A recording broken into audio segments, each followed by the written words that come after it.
Explodiu no ar o maior foguete já construído. Falando assim, parece uma narração de um teste fracassado.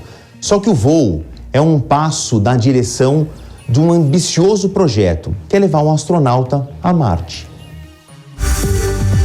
Centenas de entusiastas viajaram até a fronteira dos Estados Unidos com o México para presenciar um evento histórico. O calor provocado pelo acionamento do gigantesco motor pôde ser sentido a quilômetros de distância.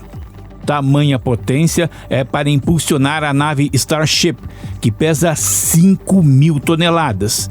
Isso sem carga. A torcida pelo sucesso da missão durou pouco, 3 minutos para ser exato.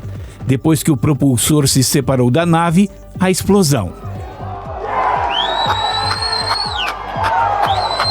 Não demorou muito para a própria SpaceX confirmar a destruição do foguete e a perda de contato com a Starship. O prejuízo? Na casa das dezenas de milhões de dólares. Não houve perda de vidas humanas. O teste foi todo conduzido remotamente. O dono da empresa e grande incentivador da exploração espacial, Elon Musk, parabenizou a equipe em mensagem no X, o antigo Twitter, rede social que também é dele. O chefe da NASA, Bill Nelson, saudou a empresa e afirmou que a SpaceX vai ajudar a Agência Espacial Americana a levar a humanidade para a Lua, Marte e além. Bom, na reportagem falava de uma multidão de curiosos, entusiastas, especialistas, estudiosos que acompanharam ali de perto ou o mais perto possível o lançamento da Starship. Entre eles, Pedro Pallotta, que está aqui, olha, desembarcou direto dos Estados Unidos para os nossos estúdios aqui, ele estava lá e eu fiz questão de trazê-lo aqui para contar como é que foi ver o projeto ali ao vivo e nos explicar o porquê que é tão importante aqui mandar um foguetão desse tamanho para um teste. Primeiro, Pedro, como é que é estar lá? O que significa? O que você sentiu na pele em ver esse passo importante da exploração espacial? Eu costumo brincar que parece que é um prédio voador, né? Porque são 120 metros de altura, a chama do foguete chega a 3 vezes o tamanho do próprio foguete. Então, o ruído é impressionante, até no próprio momento que os motores foram ativados, dá para sentir o calor dos motores chegando no rosto, o calor chega primeiro do que o som. Então, é uma sensação indescritível, por mais que eu fique horas tentando explicar, o brilho dos motores é algo que só estando lá e vendo você vai conseguir sentir de verdade. É estonteante, é o que eu posso dizer. O Pedro estava pertinho, mas não é que ele estava na borda. Você está falando, você sente o calor? A quantos metros você estava? Eu estava a 6 quilômetros de distância. 6 mil metros ainda você sente a caloria. Sim.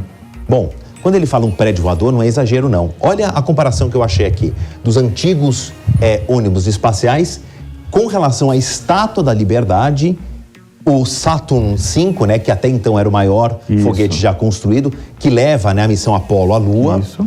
E eu deixei colorido aqui estes dois, estamos falando aqui do Starship e o SLS. Por que ele é importante aqui também? O SLS ele é a primeira parte das missões Artemis, então ele vai levar os astronautas até a órbita da Lua, e o Starship ele vem como um complemento que vai pousar os astronautas na Lua. E eu tive a oportunidade de assistir os dois. Eu estava no ano passado também assistindo o SLS, e eu posso dizer que o SLS já tinha sido muito impressionante, e o Starship o SLS parecia um foguete pequeno, coisa que de forma alguma ele é. Ele é.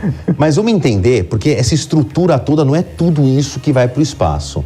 Tá aqui. Eu fiz um outro desenho para que o Pedro possa nos explicar. O que eu acho mais interessante é essa metade aqui, chamado Super Heavy. Isso. Do que se trata, Pedro? O Super Heavy é o que a gente chama mesmo do propulsor, o foguete mesmo do conjunto Starship. Então a parte superior chama Starship, a de baixo chama Super Heavy. Que é essa daqui, né? Starship é o foguete propriamente dito, onde levam as pessoas. Espaçonave, né, que a gente fala. Melhor.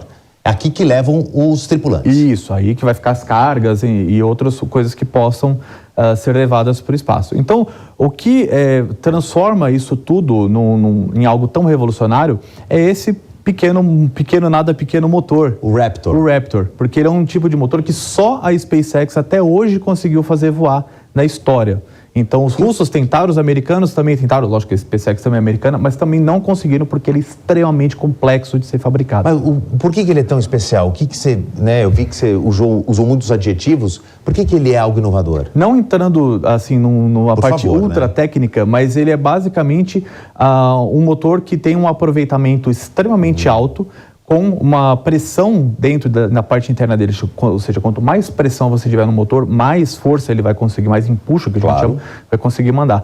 Então ele tem um tipo de combinação de elementos de turbobombas, que a gente chama de, que fazem essa compressão, que é extremamente complicado de fazer, coisas que nem os motores dos ônibus espaciais, que são muito bons, conseguiram fazer. Então é um desafio, porque hoje a SpaceX produz um motor desse por dia. Só isso é uma revolução separadamente. E o Super Heavy leva quantos desse aqui dentro? 33. Agora, para mim, o que eu acho mais fascinante, o que a realidade parece que saiu da ficção científica, é isso aqui que eu coloquei. Reutilizável, ou seja, ele volta para a Terra depois que ele cumpriu o seu papel de jogar a Starship aí para depois da atmosfera. Isso daí. Então ele volta.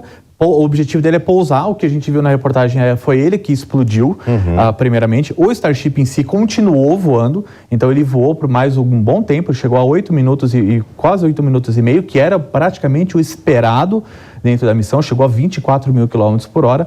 Não entrou em órbita, porque o objetivo também não era entrar em órbita, senão eles não conseguiriam pousar de uma forma fácil. Mas se ele chegasse a 27 mil quilômetros por hora, alguns segundos a mais de queima, ele entraria. Por isso que eu falo que foi um sucesso estrondoso, apesar de alguns problemas. Entendi. Então não dá para considerar que foi uma falha completa, porque o que a gente viu explodir foi na hora que eles estavam tentando retornar o booster. E não durante o lançamento. Ele separou, para você ter uma ideia, como o sistema Starship ele é tão impressionante, o Super Heavy ele continua com 3 motores ligados, enquanto esse aqui está ligando os seus motores para se separar. Então você tem uma junção de tecnologias que nunca foram utilizadas num foguete desse tamanho. Perfeito. Bom, haverá outros testes, a gente entrou numa outra fase da exploração espacial. O Pedro é um cara super bacana, está sempre aqui. Ele mantém um canal no YouTube, o Space Today. Space Orbit. Space Orbit, eu falei da concorrência, desculpa. Space Orbit. É que amigo, não tem problema. Tudo bem, mas muito legal o trabalho do Pedro, ele está sempre aqui. Espero que a gente, na nossa próxima conversa, seja do sucesso da Starship, Pedro. Eu espero estar aqui quando formos para a Lua com a Starship, tá bom. que vai acontecer. Talvez não vá demorar. Tomara que não.